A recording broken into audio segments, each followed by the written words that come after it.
여러분의 인생의 최고의 날은 언제이셨습니까? 결혼하실 때였습니까? 승진하실 때였습니까? 아니면 생일이셨습니까? 언제이셨습니까? 스위스의 법률가이자 사상가인 카를 힐티라고 하는 사람이 있습니다. 카를 힐티가 이런 말을 했습니다. 어떤 사람의 생애에서 최대의 날은 그 사람의 역사적인 사명, 즉 하나님이 이 세상에서 그를 사용하려는 그 목적을 분명히 알고 지금까지 그가 인도되어 온 모든 길이 거기 통해 있는 것을 깨달은 날이다. 여러분 동의가 되시죠? 어떤 한 사람의 최고의 날은 그 사람의 역사적인 사명을 깨달은 날이래요.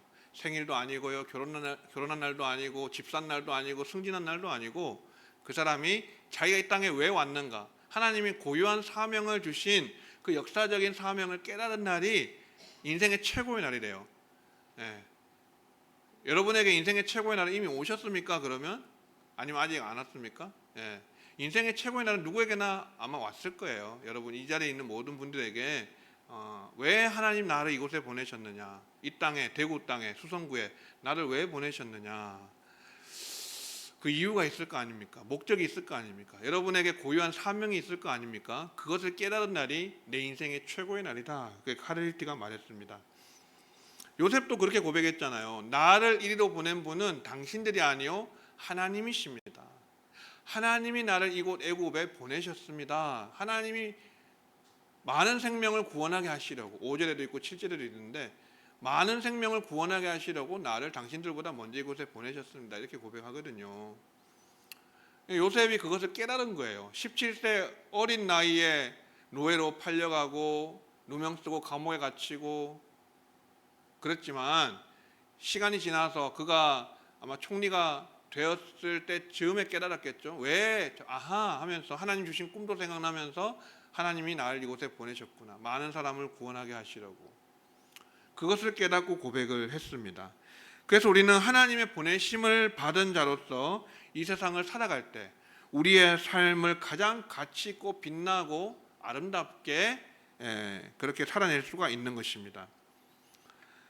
그러니까 바꾸어 말하면 우리가 보내심을 받은 자로 살아가기 전까지는 하나님이 우리에게 주신 사명을 온전히 깨닫지 못한 것이다. 결국 보내심을 받은 자로 살아가는 것이 하나님이 우리를 이 땅에 보내신 목적, 사명인데요. 제가 요셉의 삶을 보면서 우리를 이 땅에 하나님이 보내신 목적을 깨닫기 위해서, 그 사명을 깨닫기 위해서 세 가지 정도를 묵상해 봤습니다. 첫 번째는요, 무엇인가 하면 바로 믿음입니다. 믿음. 우리에게 믿음이 필요한데요. 하나님이 나를 이 세상에 보내신 목적을 깨달으려면 어떤 게 필요하다고요? 믿음이 필요합니다. 어떤 믿음일까요? 하나님이 나를 이곳에 보내신 이유가 있다라고 하는 믿음입니다. 특별한 믿음입니다. 예. 요셉이 아까도 말씀드렸지만 형들에 의해서 원치 않게 구덩이에 던져지고요, 애굽의 노예로 팔리고요, 그리고 누명을 쓰고 감옥에 갇히게 됩니다.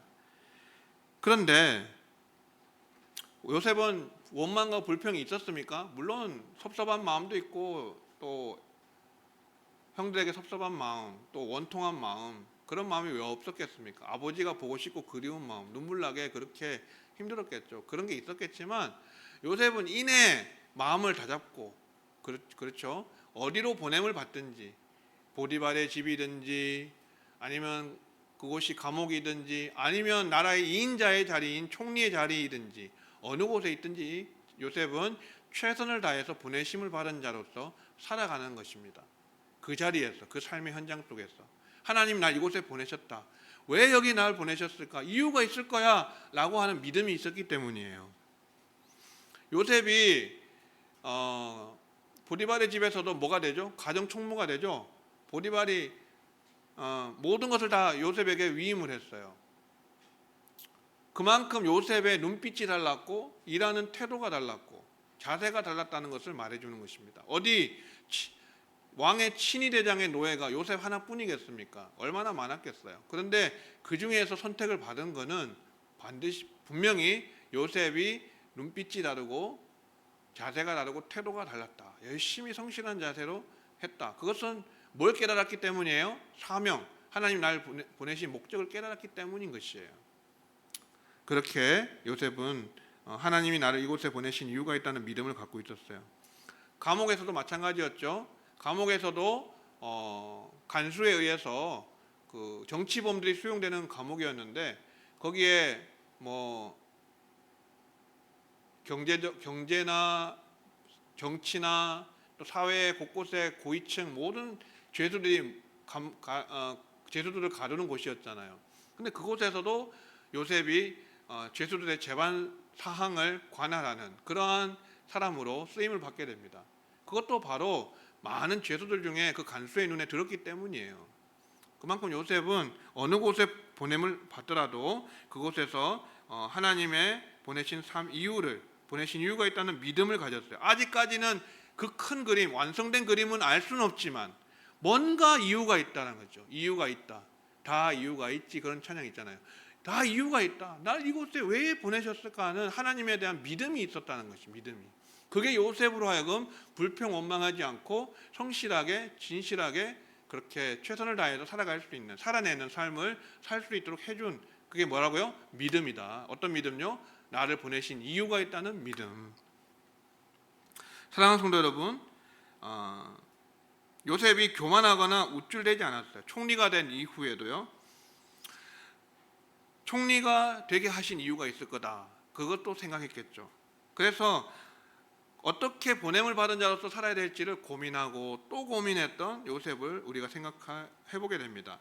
풍년의 때에 양식을 저장을 해서 모아들여서 흉년을 대비하는 많은 사람의 생명을 구명하는 그런 사명을 온 세상 사람들을 먹여 살리는 그 사명을 요셉이 감당할 수 있었던 이유가 바로 위대한 사람이 될 수 있었던 이유가 바로 믿음이 있었기 때문입니다. 하나님이 왜 우리를 여러분 이 대구 땅에 보내셨을까요? 우리 5절 한번 다시 보실까요? 같이 한번 읽어볼까요? 시작. 당신들이 나를 이곳에 팔았다고 해서 근심하지 마소서, 한탄하지 마소서. 하나님이 생명을 구원하시려고 나를 당신들보다 먼저 보내셨나이다. 아멘. 이것이 하나님이 우리를 이곳에 보내신 이유입니다. 무엇을 구원하시려고요? 생명을 구원하시려고. 생명을 구원하기 위해서. 생명을 살리는 일을 위해서 하나님이 우리를 보내셨다. 그것이 궁극적인 우리를 보내신 이유라고 하는 것이에요. 이 목적을 분명히 깨닫게 되면 우리는 구덩이에 던져지든지 채색옷이 벗겨지든지 아니면 노예로 팔리든지 감옥에 갇히든지 아니면 정말 성공해서 꿈이 이루어져서 나라의 2인자 자리에 오르든지 어떤 상황에서도 우리가 하나님의 우리를 보내신 삶의 의미를 잃지 않는 것입니다. 다 이유가 있다, 여러분. 이런 생각들로 여러분의 삶의 현장 속에서 돌파해 나가시기를 바랍니다. 좀 때로는 인생이 굴곡질 수 있어요. 내 생각과 다르게, 내 기대와 다르게, 나의 방향과 다르게 그렇게 진행될 수 있습니다. 이런 롤러코스터처럼 말이죠. 요셉이 살았던 인생처럼 롤러코스터를 타는 것 같은 그러한 인생일 수 있는데 그럴 때마다 우리가 다 이유가 있다 이런 믿음 가지시면 좋을 것 같습니다. 두 번째는 뭐가 있어야 되냐면 바로 소망이 필요합니다. 소망. 하나님이 나를 보내신 목적을 깨달으려면 무엇이 필요하다고요? 소망이 필요하다. 그 소망은 어떤 소망입니까? 하나님이 나를 구원하실 것이라고 하는 소망입니다. 구원하실 것이다. 어린 요셉 구덩이에 던져졌을 때 17살밖에 되지 않았습니다. 얼마나 청소년의 나이에 그 어린 나이에 두렵고 떨리고 또 슬프고 아버지가 생각나고 눈물이 앞을 가렸겠습니까? 노예로 팔릴 때도 마찬가지고요. 감옥에 갇혔을 때도 아버지 생각에 눈물이 앞을 가렸을 거예요. 채색옷을 지어 입혀질 만큼 요셉은 사랑받는 아들이었거든요. 사랑을 독차지하는 아들이었거든요. 근데 완전히 그 반대 방향으로 삶이 진행되잖아요. 그럴 때마다 요셉이 생각한 건 뭐예요? 소망. 붙들었던 건 소망이에요. 하나님이 나를 결국은 구원하실 것이다. 이 상황에서 벗어나게 하실 것이다. 하나님이 나를 높은 곳에 반석 위에 올려두실 것이다 라고 하는 그런 소망과 기대가 있었다라고 하는 것이에요. 그런 소망이 요셉에게 있었습니다. 그 구원의 소망마저 없었다면 요셉이 어떻게 끝까지 견딜 수가 있었겠습니까, 여러분? 자신의 인생이 그렇게 허무하게 끝나지 않을 것이고 마침내 하나님의 구원의 손길이 임하여서 세상에 선한 영향력을 끼치는 사람으로, 빛되고 소금된 삶을 살아가는 사람으로 그렇게 살아갈 수 있을 것이라고 하는 소망이 요셉에게는 있었다라고 하는 것이에요.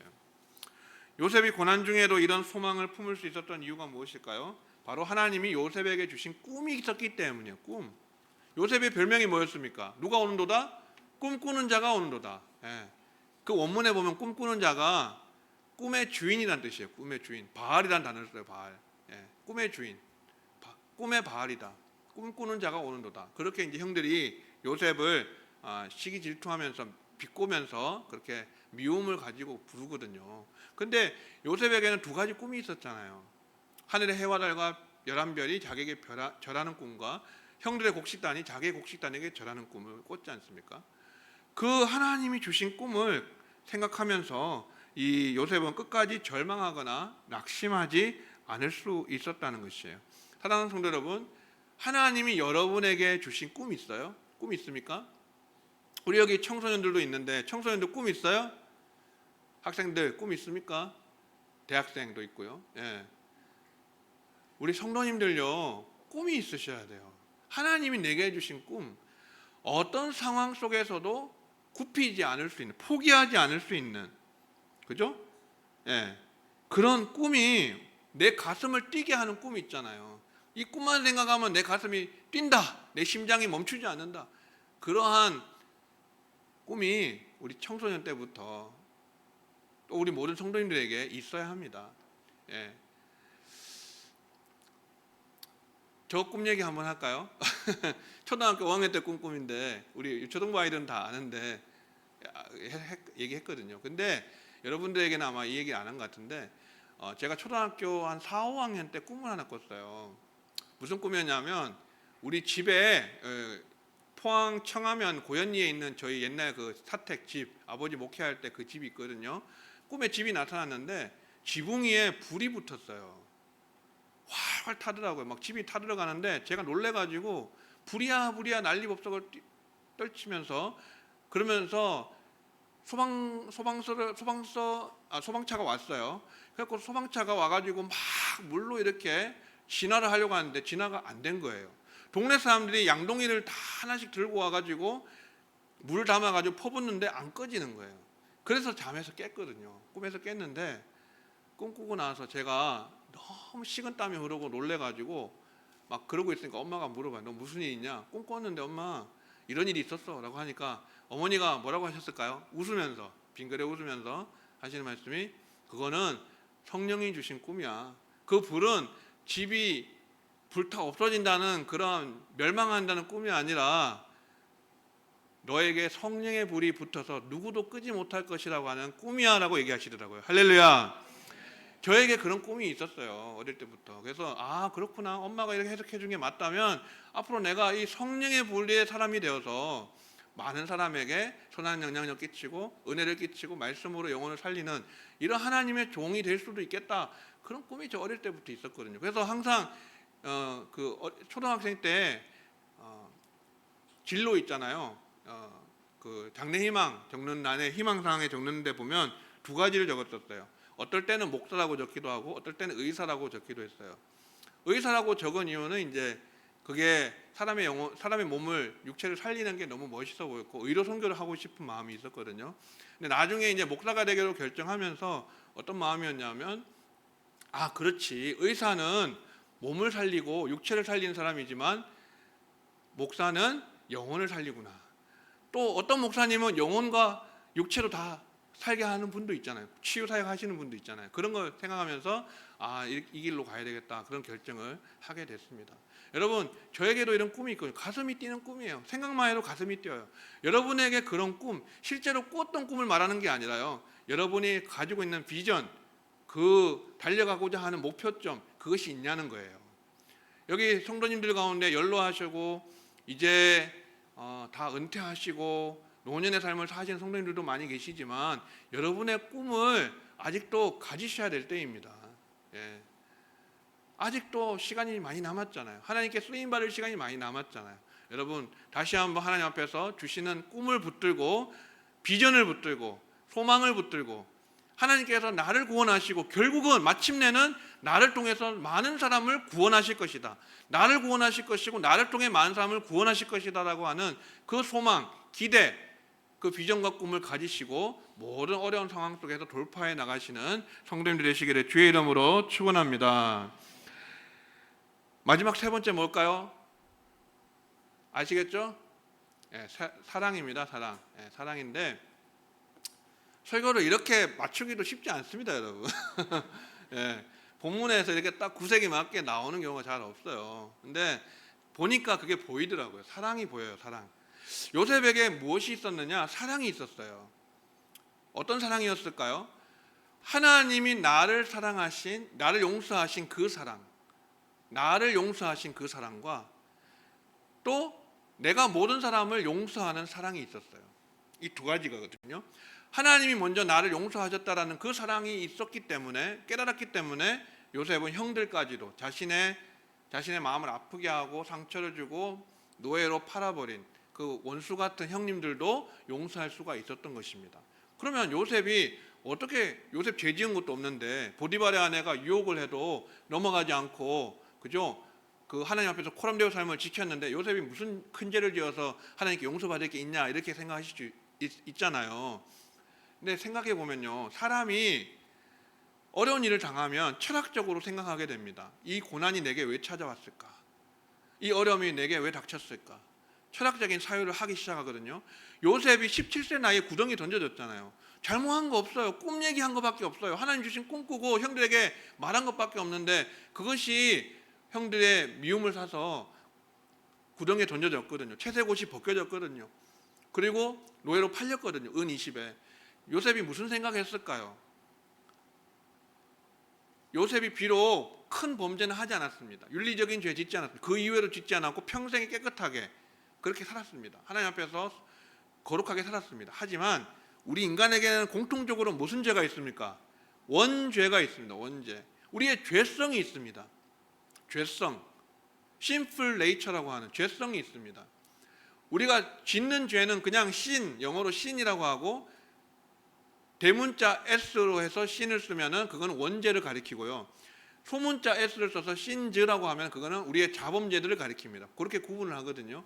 그런데 sinful nature가 또 있어요. 그거는 뭐냐면 죄성이에요, 죄성. 죄를 짓고자 하는 우리의 성품, 본성, 우리 죄를 짓고자 하는 본성, 그것이 있단 말이에요. 죄의 DNA에 DNA가 죄로 오염되어 있기 때문에 그 죄성에 대해서 아마 분명히 요셉이 17세 약관의 나이에 그거를 생각하지 않을 수가 없었을 것입니다. 구덩이에 던져지고 노예로 팔려가고 감옥에 갇히고 누명을 쓰고 이런 상황 속에서 나는 내가 큰 잘못은 저지르지 않았지만 나도 한낱 인간이고 죄인이구나 하는 것을 깨닫게 되었을 것입니다.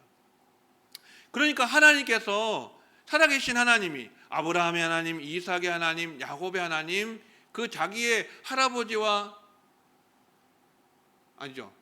그 증조 할아버지, 아버지의 하나님이, 그 하나님이, 살아계신 하나님이 내 이러한 죄성과 이런 나의 원죄도 불구하고 나를 사랑해 주시고 지금까지 인도해 주셨구나, 나를 용서하셨구나 라고 하는 신약 시대는 아니지만, 예수님 십자가가 나타나기 전이지만 하나님의 그 놀라우신 용서의 사랑을 요셉이 깨달았다라고 하는 것을 추측해 볼 수가 있어요.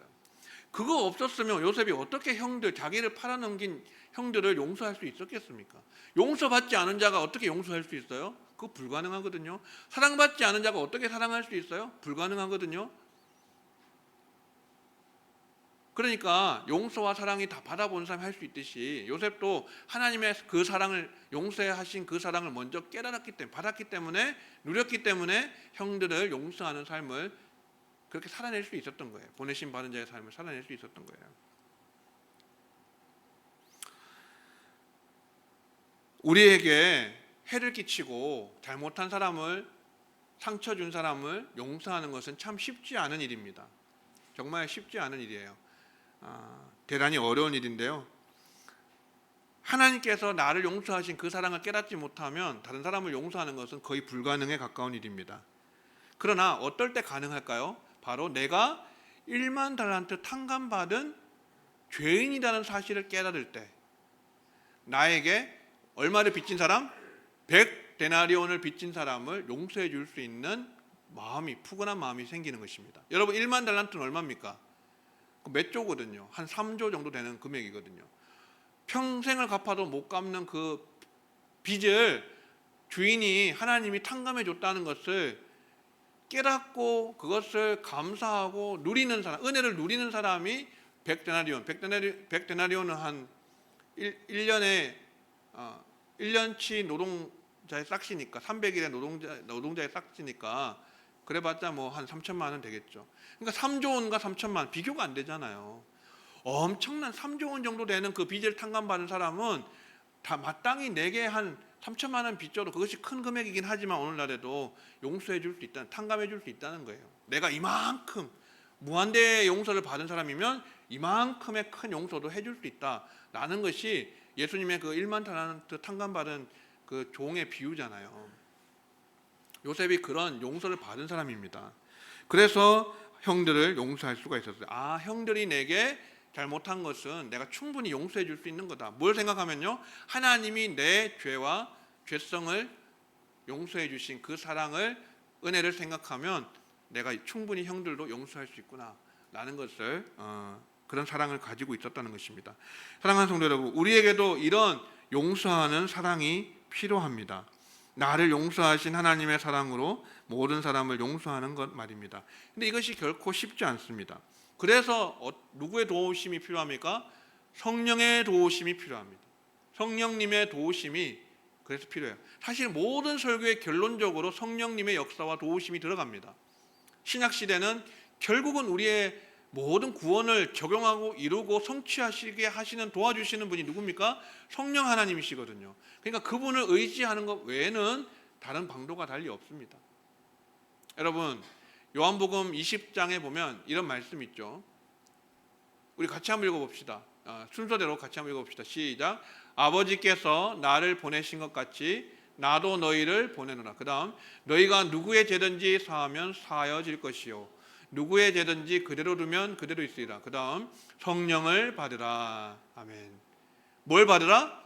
성령을 받으라. 너희가 용서하면 용서되어지고 사하여지고, 용서하지 않으면 그대로 있을 건데, 용서하기 위해서는 뭘 받아야 된다는 거예요?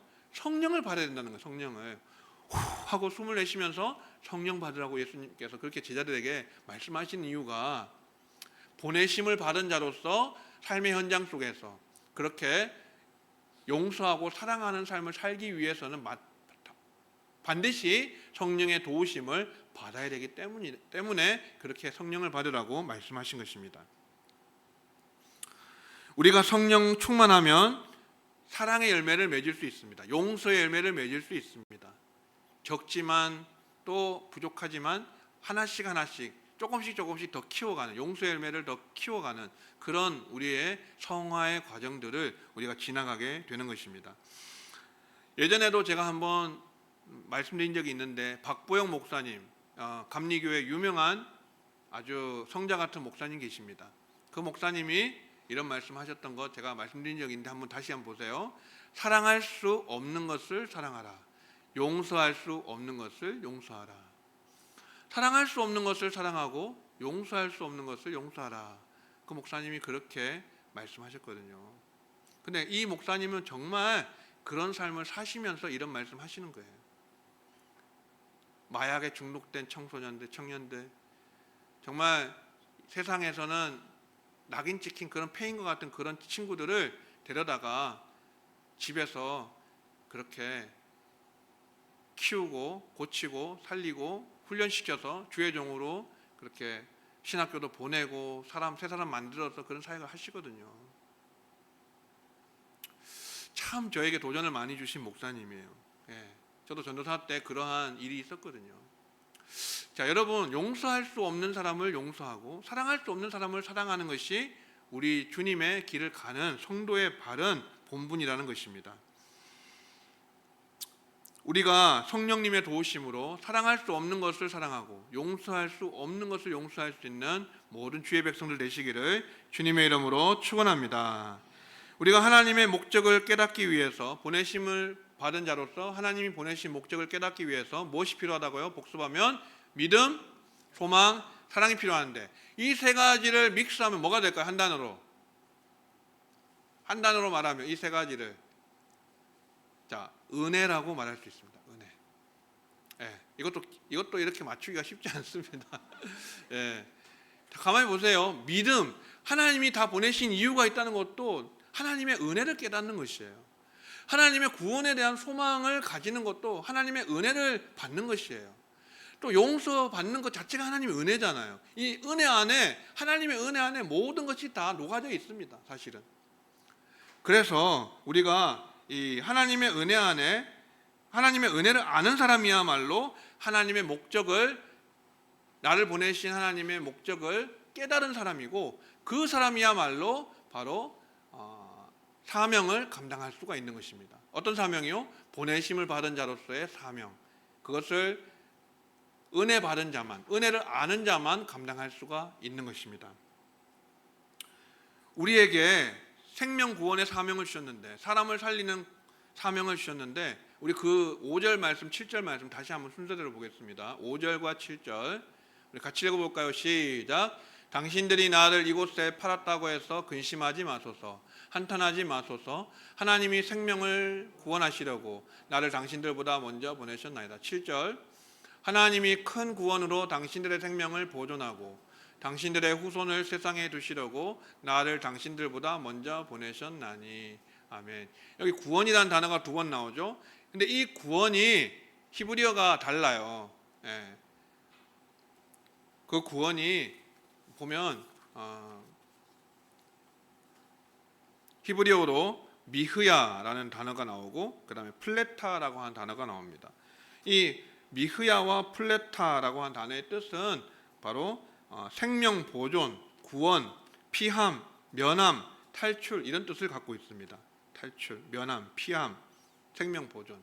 그러니까 사실은 영혼 구원, 영혼이 천국 가는 그 구원을 의미하기보다는 뭘 의미해요? 어떤 의미에 가까워요? 구명의 의미에 가까워. 구명, 목숨을 구명하는 거, 사람 목숨 살리는 거. 그것이 이 구원의 의미가, 원어의 의미가 더 가까운 것입니다. 그러니까 무엇을 의미하겠습니까? 여러분, 하나님이 생명을 구원하시려고 우리를 세상에 보내셨는데 그 생명 구원이 반드시 막 전도를 해서 교회에 데리고 오고 예수님 믿게 하고 그렇게 강박관념에 사로잡힐 필요는 없다는 것이에요. 그럼 뭘 해야 됩니까? 그것이 최종적인 목적이긴 하지만, 그러나 그게 아니더라 할지라도 우리는 생명을 구원하는 것이 무엇입니까? 세상 사람들에게 요셉처럼 선한 영향력을 끼치면 되는 것이에요. 선한 영향력. 내가 세상에 영향받지 아니하고 오히려 세상에 요셉처럼 흉년의 때를 대비해서 많은 사람의 목숨을 살려서, 요셉이 믿는 여호와 하나님을 봐라, 정말 살아계시지 않느냐, 위대하시지 않느냐, 이렇게 인생을 역전시키고 총리까지 만들어주시고 반드시 그 꿈을 성취하시는 하나님을 봐라 라고 하는 형들도 그렇게 고백했을 거고, 아버지 야곱도 그러지 않았겠습니까? 모든 보는 사람들이 요셉의 삶을 보면서 하나님을 찬송하지 않았겠어요? 그리고 나서 하나님을 믿든 안 믿든 그거는 그 사람들 몫이고, 우리가 영혼 구원, 전도해서 영혼 구원하는 거기까지 안 가더라도요, 요셉처럼 선한 영향력 끼치고 하나님 영광 드러내면 그걸로 충분히 생명을 구원하고 살린 것입니다. 할렐루야. 그렇게 감당하시는 여러분 되시기를 바라는 것입니다. 여러분, 그래서 주님께서 우리에게 땅끝까지 이르러 내 증인이 되라고 말씀하셨어요. 여러분, 우리의 땅끝이 어디입니까? 땅끝. 우리의 땅끝은 지금 내가 여기 서 있는 곳이 내 땅끝이에요. 사실은 우리가 울릉도까지 가고 해외를 가서 거기서 땅끝을 찾아야 되겠습니까? 그것도 땅끝일 수 있지만, 여러분, 지구 한 바퀴를 돌면 어디로 와요? 내 자리로 돌아오잖아요. 땅끝은요, 내가 지금 서 있는 그곳이 땅끝이라고 생각하시면 돼요. 거기서 증인이 되어야 되는데, 어떤 증인이냐? 땅끝에서, 내가 서 있는 그곳에서, 지금 여기서, 그러니까 here and now, 영어로 하면 here and now, 여기서 지금 여기서, 거기서 어떤 사명을 감당해야 됩니까? 증인되는 사명을 감당해야 되는데, 이 보내심을 받은 자로서 살아가는 삶을 살아내면 충분한 것입니다. 믿음, 소망, 사랑을 가지고 말이죠. 하나님의 은혜를 아는 자로서 말이죠. 그렇게 하나님의 보내신 이유를 믿고 구원의 소망을 가지고 또 사랑하고 용서하는 삶을 통해서 많은 사람에게 선한 영향력을 끼치고 하나님의 영광을 드러내는 보내심 받은 자로의 삶을 살아내면 우리 사명 감당하고 그것이 곧 하나님께 영광이 되고 증인으로서 살아가는 것입니다. 여러분, 그래서 학생들은요, 여기 학생들은 어디에서 최선을 다해야 됩니까? 교실에서요. 교실에서 정직하게 또 열심히 최선을 다해서 공부하고 말이죠. 미래를 준비하고 꿈을 위해서 달려가는 그런 학생들 되셔야 되고, 직장인들은 일터에서 자기 직장에서 그렇게 최선을 다해서 상사에게 잘하고 또 밑에 아래 직원에게 잘하고 그렇게 하나님의 사랑을 그 가까운 사람들에게 나타내 보이고 말이죠. 그리고 목사는요, 목양실에서요, 말씀 준비하면서 정직하게 열심히 최선을 다해서 말씀 준비하고요. 주부는요, 부엌에서요, 또 농부는 밭에서요, 그리고 공무원들은 현장에서 그렇게 각자의 자리 위치에서 최선 다해서 보내심 받은 자로서 살아내면 그걸로 하나님의 사명을 받들어서 많은 사람의 생명을 구원하는 삶을 살아가는 것입니다, 여러분. 저는 메시지에 일관성이 있어요. 여러분이 제 설교를 한 20번 가까이 들으셨는데 오전 예배만 한다면 항상 그 적용점에는 이런 부분이 들어가 있어요. 여러분 느끼셨겠지만, 바로 선교적 삶이에요. 선교적 삶. 우리가 가서 하는 선교도 중요하지만 내가 있는 삶의 현장 속에서 선교적인 삶을, 미셔널 라이프를, 선교적인 삶을 살아내는 것이 이 시대의 가장 큰 화두라고 생각해요. 어떻게 하면 목사가 성도들로 하여금 그 선교적 삶을 살아갈 수 있게 하느냐?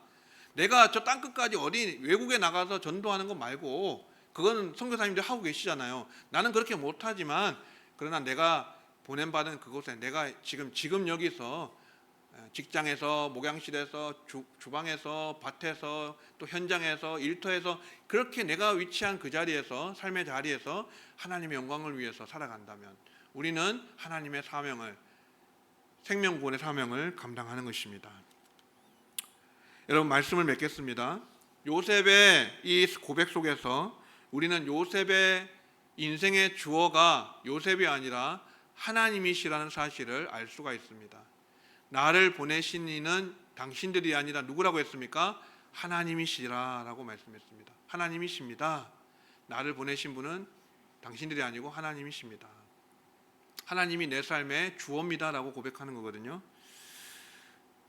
우리를 보내신 이유가 있습니다. 하나님께서 언제나, 우리도 마찬가지인데요, 우리의 삶의 모든 이야기의 주어는 바로 내가 아니라 하나님이세요.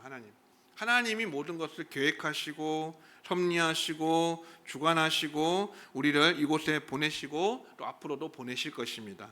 그래서 하나님께서 우리를 가는 곳마다 보내신 이유가 있을 것이고 그 믿음을 우리가 가져야 되고, 하나님께서 어떤 어려움을 만나도 우리를 또한 구원하실 것이고 우리의 꿈이 있기 때문에 하나님 주신 꿈을 이루기 위해서 구원하실 것이고 또 많은 생명을 구원하실 것이며, 그리고 나를 용서하신 그 사랑 때문에 내가 용서하고 사랑하는 삶을 살아갈 수 있도록 하신다는 것이에요. 이 하나님의 은혜를 깨달을 때에 우리를 통해서 하나님께서 그분의 이야기를 써 가신다는 것이에요. 혹시 마지막 슬라이드 없나요? 히스토리 없어요? 저장이 안 됐나 봅니다. 여러분, 역사를 영어로 히스토리라고 하죠. 히스토리. 역사의 주인공이 하나님이잖아요. 그러니까 내가 믿음, 소망, 사랑 가지고 은혜를 깨닫는 자가 되면, 보내심 받은 자로 살아가면 나의 역사의 주인공이신 하나님의 이야기로, 그분의 이야기로, 역사가 그분의 이야기로, 히스토리가 히즈 스토리가 된다. 이건 보면서 말씀드려야 되는데, 히스토리가 누구의 이야기요? 히즈 스토리, 하나님의 이야기, 그분의 이야기로 바뀌게 된다는 것입니다. 그래서 역사는 하나님의 이야기거든요. 사랑하는 성도 여러분,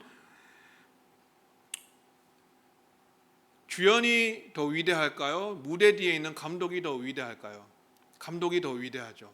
주연은 빛나긴 하지만 감독은 눈에 보이지 않습니다. 그러나 감독의 각본대로 주연은 연기를 할 뿐입니다. 요셉도 하나님의 각본에 의해서 그렇게 삶을 사는 것입니다. 그래서 하나님이 위대하신 거예요. 우리 하나님이 멋지시고 우리 하나님이 위대하시고 우리 하나님이 정말 멋진 감독이시라는 것입니다. 우리 삶도 마찬가지라는 것이죠.